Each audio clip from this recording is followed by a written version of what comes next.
기도하던 대통령. 에이브러햄 링컨이 끝까지 무너지지 않은 이유.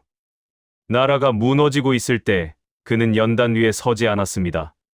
사람들 앞에서 강해 보이기보다 아무도 보지 않는 자리에서 무릎을 꿇었습니다. 그 선택이 한 사람을 대통령이 아니라 역사로 만들었습니다. 우리는 흔히 에이브러햄 링컨을 위대한 대통령, 강인한 지도자, 노예, 해방의 상징으로 기억합니다.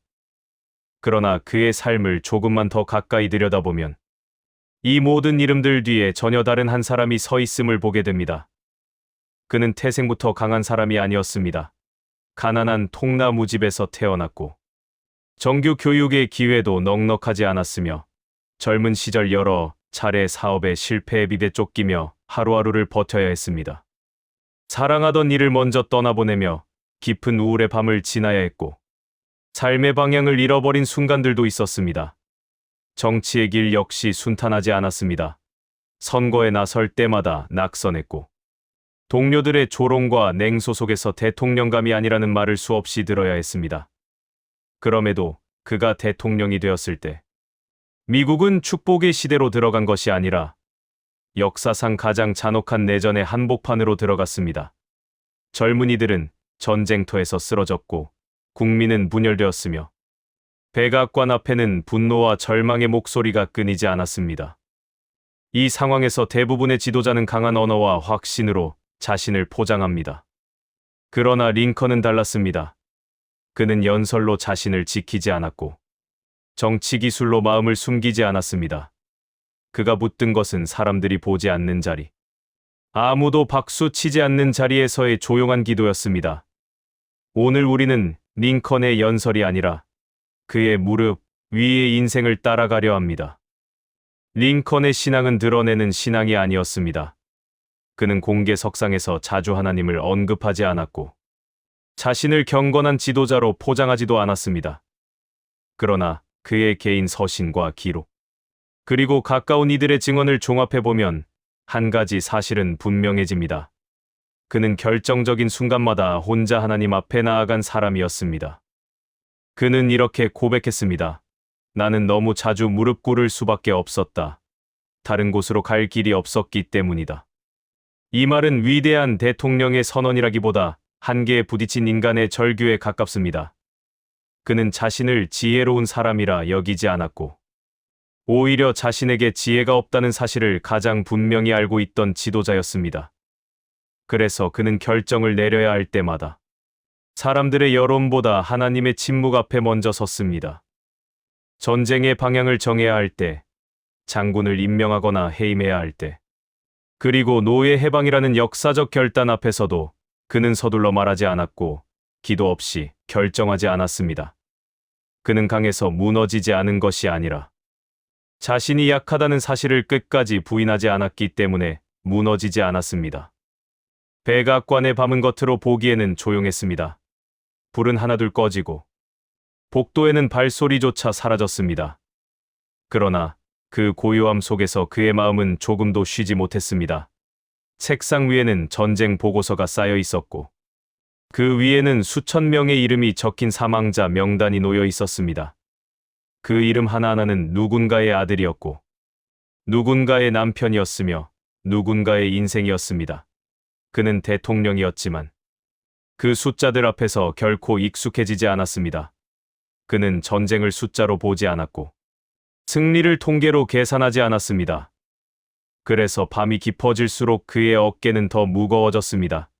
그때 그는 연설문을 쓰지 않았고 참모를 부르지도 않았습니다.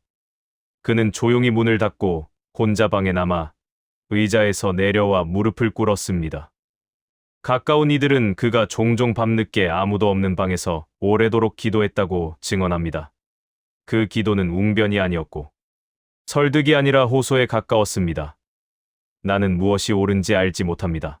다만 이 나라가 더 이상 피로 물들지 않게 해 주십시오. 이 기도에는 확신도 자신감도 없었습니다. 다만 책임을 짊어진 한 인간의 떨리는 진심만 있었습니다. 링컨은 하나님을 자기 편으로 끌어오려 하지 않았습니다. 그는 하나님이 우리 편인지 묻는 질문은 잘못된 질문이며 우리가 하나님의 편에 서 있는지가 진짜 질문이라고 말했습니다. 그는 자신의 선택을 정당화하기 위해 하나님을 이용하지 않았고, 오히려 하나님 앞에서 자신의 판단이 틀릴 수 있음을 늘 열어두었습니다. 그래서 그의 기도에는 언제나 이 문장이 반복되었습니다. 주님의 뜻이 이루어지기를 원합니다. 이 기도는 자신의 뜻이 꺾일 가능성까지 포함한 기도였습니다. 노예 해방 선언은 쉽게 나온 결정이 아니었습니다. 정치적으로도 군사적으로도 위험했고, 나라를 더 분열시킬 수도 있었으며, 전쟁을 더 길게 만들 수도 있었고, 무엇보다 그의 생명까지 위협할 수 있는 결정이었습니다. 그럼에도 그는 이 결단을 계산이 아니라 기도의 자리에서 내렸습니다. 이 일이 당신의 뜻이라면 내가 감당하겠습니다. 그러나 내 뜻이라면 막아주십시오. 이 기도에는 자기 확신이 아니라 자기 부인의 깊이가 담겨 있었습니다. 노예 해방 선언이 발표되던 날 사람들은 환호했고 분노했으며 역사는 그 순간을 진보로 기록했습니다. 그러나 링컨 개인에게 그날은 환희의 날이 아니었습니다. 그는 조용했고 무거웠습니다. 왜냐하면 이 결정이 더 많은 피를 요구할 것을 알고 있었기 때문입니다. 그는 해방의 상징이 되기 전에 먼저 그 대가를 짊어진 사람이었습니다. 게티즈버그에서 그가 남긴 연설은 272단어에 불과했지만 그것은 연설문이라기보다 기도문에 가까웠습니다. 그는 국가의 영광을 말하지 않았고 승리를 선포하지도 않았습니다. 이 나라는 하나님 아래서 새로운 자유로 다시 태어나야 한다는 고백은 정치적 선언이 아니라 영적 고백이었습니다. 그는 국가조차도 하나님 앞에서는 겸손해야 한다는 사실을 잊지 않았습니다. 전쟁이 끝을 향해 갈수록 그는 더 조용해졌습니다. 그는 자신을 영웅으로 만들 기회를 여러 번 거절했고 승리의 주인공이 되기보다 책임의 사람으로 남기를 선택했습니다.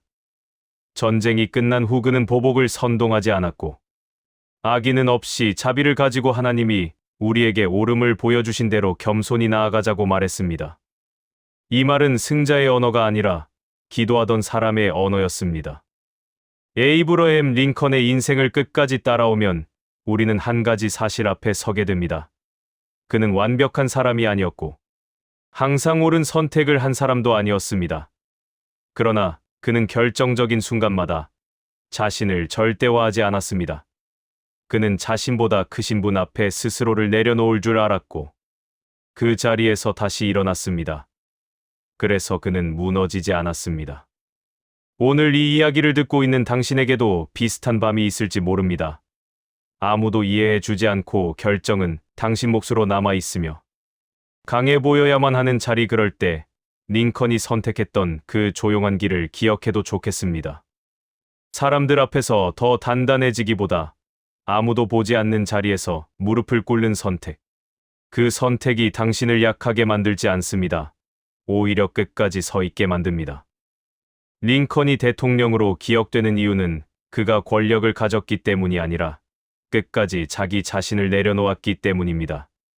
그의 기도는 늘 짧고 절제되어 있었지만 그 침묵의 길이는 길었습니다. 그는 말을 많이 하지 않았고 결론을 서두르지 않았습니다. 오히려 결론에 이르기까지 자신을 여러 번 되돌아보았습니다. 그는 자신의 감정이 판단을 흐릴 수 있다는 사실을 알고 있었고 분노가 정의로 가장할 수 있다는 위험을 경계했습니다. 그래서 그는 늘 한 박자 늦추어 서 있었습니다. 그 느림은 우유부단이 아니라 책임의 무게였습니다. 링컨은 전쟁을 신성화하지 않았습니다. 그는 싸움의 명분을 높이는 언어를 조심했고 승리를 신의 축복으로 포장하지 않았습니다. 전쟁은 그에게 언제나 비극이었고 선택의 결과였으며 가능한 한 빨리 끝내야 할 상처였습니다. 그래서 그는 기도할 때마다 승리를 구하지 않았습니다. 그가 구한 것은 끝이었고 회복이었으며 다시는 같은 밤이 오지 않게 해달라는 간청이었습니다. 그의 주변에는 늘 강경한 목소리들이 있었습니다.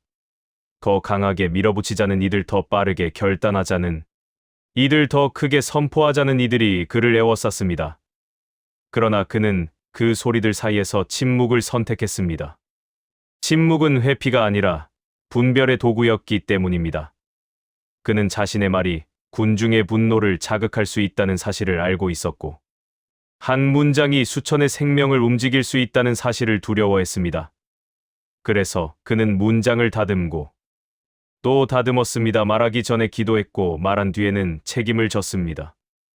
그의 서신에는 종종 인간에 대한 연민이 등장합니다. 적과 아군을 가르는 선보다 인간과 고통을 가르는 선이 더 굵게 그어져 있습니다. 그는 반대편을 악마로 부르지 않았고 증오를 정치의 연료로 쓰지 않았습니다.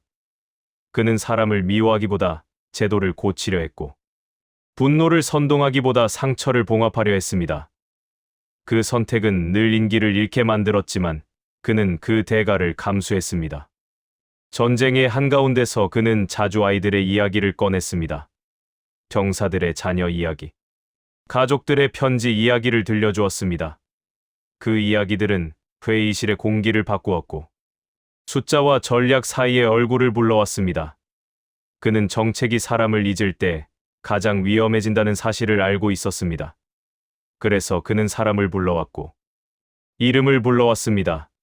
그 부름은 기도의 연장이었습니다. 그는 종종 스스로를 시험했습니다. 지금의 선택이 복수의 언어를 닮아가고 있지는 않은지, 정의의 옷을 입은 분노는 아닌지 자신의 마음을 살폈습니다. 그는 마음을 살피는 일을 사치로 여기지 않았고 지도자의 필수로 여겼습니다. 마음이 흐려지면 결정은 언제든 폭력이 될 수 있기 때문입니다. 전쟁의 막바지에 이르러 승리가 보이기 시작했을 때 그는 가장 경계했습니다. 승리는 사람을 취하게 하고 취한 판단은 오래 남는 상처를 남깁니다. 그래서 그는 그때 가장 낮은 언어를 선택했습니다.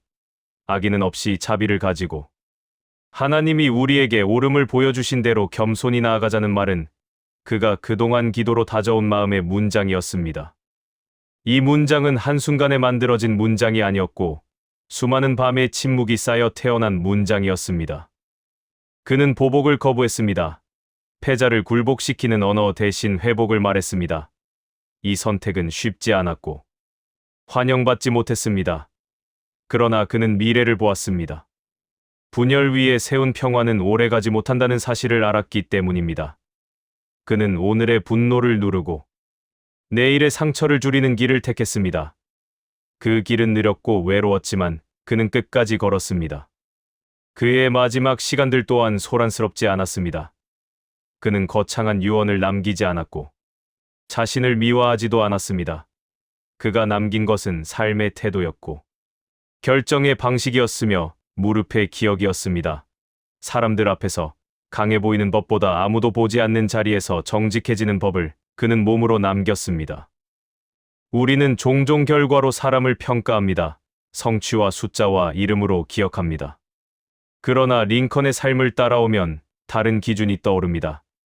그는 무엇을 이겼는가 보다 어떻게 견뎠는가로 기억됩니다. 그는 누구를 굴복시켰는가 보다 누구를 살폈는가로 남습니다.